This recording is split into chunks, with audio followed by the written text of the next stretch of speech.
Welcome back to Outdoors with Larry Ray on ESPN 790 AM. Brought to you proudly by Sportsman's Warehouse and the Tennessee Wildlife Resources Agency.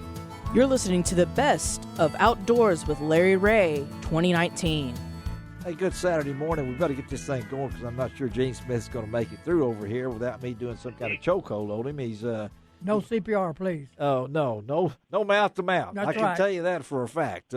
He's dreaming about hot dogs out at Counts Marine. Now he's heading out to Counts Marine. That would be very good for him. And Dave Gabbard, you heard his voice. He is up at Sparta, Illinois, along with about, 1,000 shooters up there. Up there at the U.S. Open. Yes, at the U.S. Open. I'm trying to break a target or two, you know. I know you're next. You think the next guy has broken a target or two? I think, this guy, you know, I was joking with Gene and y'all a little bit earlier in the show that since I retired, you know, one of my part-time jobs is emptying shotgun shell. Yeah. And but your next guest, he does it on, I would say, on a major level. You think he's shot a few shotgun shells in? I believe he has. Yes, he has. And who better to tell us how many he shot? I'm sure he keeps the record for the IRS. That's a good friend, Vincent Hancock, a three-time Olympian. Hey, Vincent, how we doing? I'm good. How are you doing? Always good to talk to you, bud. Vincent Charles Hancock, this is your life. How you like that? You can handle that. You're living the dream. Let's talk about it, buddy. I know back in Korea earlier this year, you won your second International Shooting Sports Federation World Cup gold medal. The fire is still there. I can tell. You're still at it. 30 years old. You pinch yourself sometimes.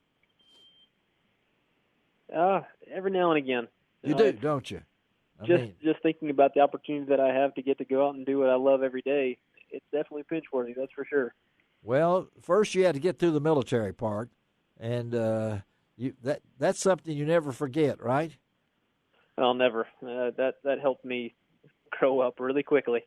I joined when I was 17 when I was still in high school. I didn't know that. So I went through basic training between my junior and senior year of high school, so it made me into a man really quick, and learned that there are a lot of other things in life outside of what a high school kid can think of. So it prepared me for what I was going to experience, going to my first Olympic, or trying to make my first Olympic team, and then going to my first Olympics and competing for it there. Well, I know growing up, we're in Georgia. Didn't you grow up in Georgia? Yes, sir. Yeah. Eaton's in Georgia. Now, are you still, where do you living in Fort Worth? Where do you living now? We are in Fort Worth, Texas. Okay. We've been here for about 5.5 years now. That's what I thought, we yeah. Definitely did not think that we were going to enjoy Texas as much as we have, but I can officially say now, as much as I love Georgia and I love the South in general. Watch it now. I absolutely love Texas. It has been an amazing experience for us and for our girls. Well, Vincent, I know three-time Olympic shotgunner at the skeet part and back-to-back gold medals. We can talk about that at Beijing and London. I don't know, we've talked to you about what happened at Rio and how that has maybe spurred you on. A lot of your fans, and you have many fans in the Memphis area, which has a great shooting community here with a wonderful facility and things along that line. And they all asked me when they heard I've got you on, talk about what's are you ready to go back? Oh, absolutely. So I took a year off. I know you did. 2016. Yeah. And didn't travel overseas in 2017. And since the end of 2016, my last two matches were the Olympics and the World Cup final. I think I finished in fourth or fifth in that World Cup final after the Olympics. And the Olympics was the only final that I hadn't made in 2 years at that point. And then taking off 2017, and now since I've come back, every world competition I've been to in the last 2 years, I've won. So Right. I've won 5 World Cups in a row. I've got the World Championships as well. And leading up into it, I just kind of I continually feel better. I'm actually having fun again. That's There been you the real go. big thing. Okay, yeah. Now, I guess that taking that time off and just after having lost the Olympics, as strange as it may sound, it is almost like a burden was lifted off my shoulders. Yeah. Because the expectation was for me to go back there and win it again, and I had high expectations. I mean, I'm not going to go somewhere unless I expect to win, and I certainly did there. But I was just a little off, and I wasn't right. My mind wasn't in the right spot, and unfortunately, I didn't get it done. But I have every confidence in myself now that as much fun as I'm having, going out and practicing every day and traveling overseas and competing at a really high level, just breaking almost everything that I'm looking at because I'm having fun again. That kind of reinvigorates the idea of, you know what, I'm going to go and make the next Olympic team, and I'm going to go back to the Olympics and show everybody that this is where I belong and this is what I'm meant to do. How did you get to make it fun again? What did you do to? You've talked about it. I think you've told us on this show before that, but I don't think that we really asked you after what happened in Rio. How did you get yourself back to where it's going to be fun again? Well, there's a couple things.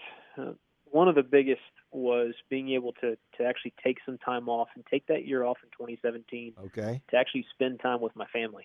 Okay. And I think that was the biggest thing that was a hurdle for me. Was ever since we started our family, which my oldest daughter is going to be turning 9 in a couple months. Oh, really? I've been on the road. Bailey nonstop. Bailey Yep. is 9, and Brenlyn is, how old is she now?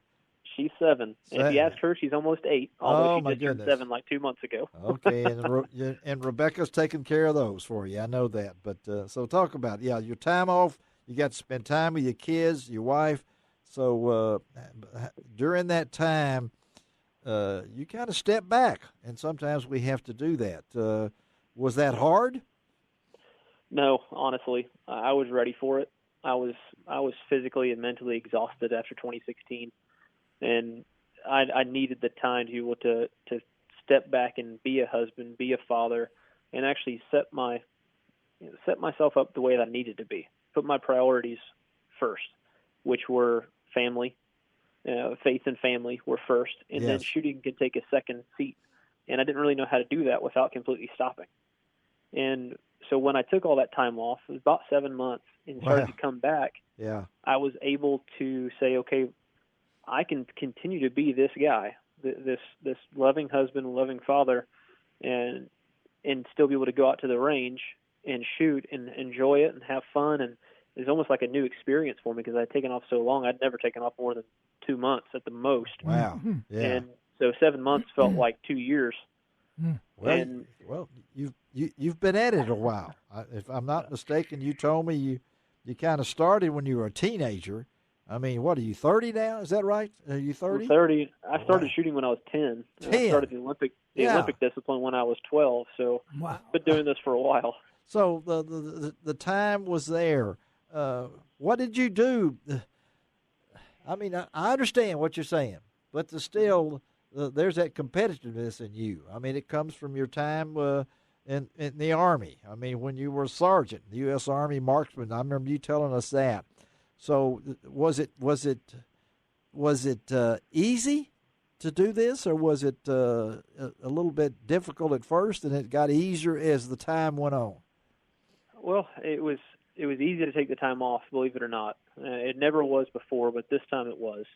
And just because I think I was ready. I was really ready. I was at a point in my career where I said, okay, I know I want to keep shooting, but at the same time, do I really want to? Do I need to do it right now? Yeah. And the answer was no. You need to be home. You need to be with your family. So that's what I did.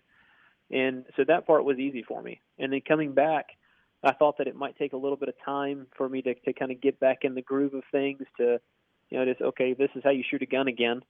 And but you're not going to have to do that. No. Within 2 weeks, I was shooting better than I was when I stopped. All right. Really? And it was one of those things where I'm like, I was completely invigorated. I'm like, wow, my body's actually working the way it's supposed to. Yeah. Apparently, I've forgotten all the bad habits. There you go. There you go. Now you can just work on building yourself up and making it better. Well, I don't know how you did what you did during those time frames. You even got a degree. I know you're a Troy man, so I know that. So you made sure you got that degree, I think, in business management. And so now Vincent Hancock, and I know Dave Gabbard is listening on the line from Sparta, Illinois. Have you ever been to Sparta, Illinois, Vincent? I have. I've only been up there once, and it was for the SCTP National Championships a few years ago. Well, Dave is up there competing with a lot of other people. And Dave, you heard what Vincent said, and I know you've kept up with Vincent's career. We all think Vincent's got to be at least 50 by now.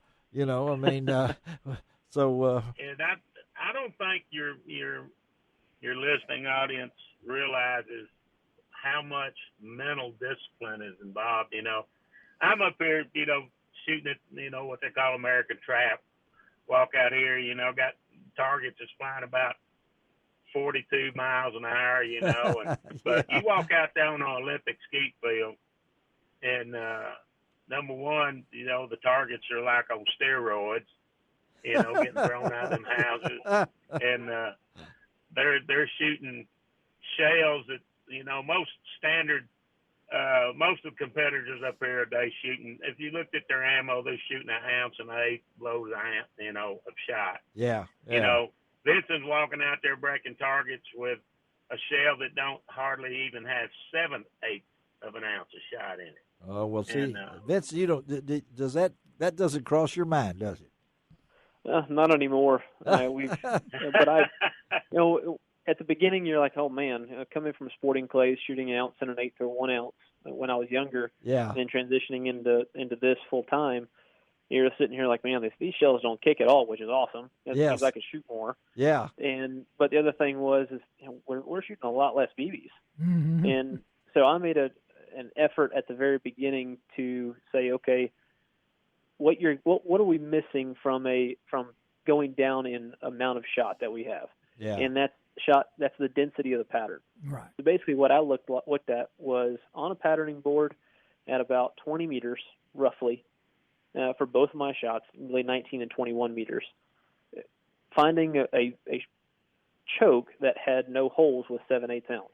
Oh. A lot of people freak out when I tell them that I golly. shoot improved cylinder on the bottom and modified in the top. But that's because we shoot pairs all the way around every station.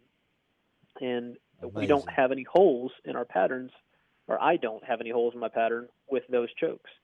So it seems really tight to others, but really what all I'm looking for is not to absolutely crush a target, which I can get some puffs on targets. Yeah. I will say that. Tight Okay. chokes will do that for you. But biggest thing is I don't want a target flying through my pattern. And if I was shooting 1 and 1/8 or 1 ounce, I would most definitely open up my chokes so that way I could be able to have a wider pattern. Mm-hmm. But I just don't want to take the risk of a target, especially because our targets are narrower and they're harder to break anyways.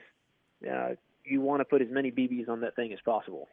Well, you've put a lot of BBs on a lot of targets, I can tell you that, in your career, and we wish you nothing but success, Vincent. I know the Olympics will be here before you know it, buddy, and I know that the preparation and all the time that you have spent on this, and it's you're a great representative for Beretta and, of course, for the United States, and we at Outdoors with Larry Ray salute you, buddy, and just keep going, and thank you for taking. Can't go wrong with Beretta. Yeah, can't go wrong with Beretta. Can't go wrong with Vincent Charles Hancock. Okay, I got your whole name in there, so all right. Hey, thank you, Vincent. Have a great day, and we'll stay in touch. Okay, man? Thank you, sir. Take care. Always good to talk to you. All right, let's take a break. Come right back, and we'll close out this show. What's Hard Act to Follow with Vincent Hancock on Outdoors with Larry Ray.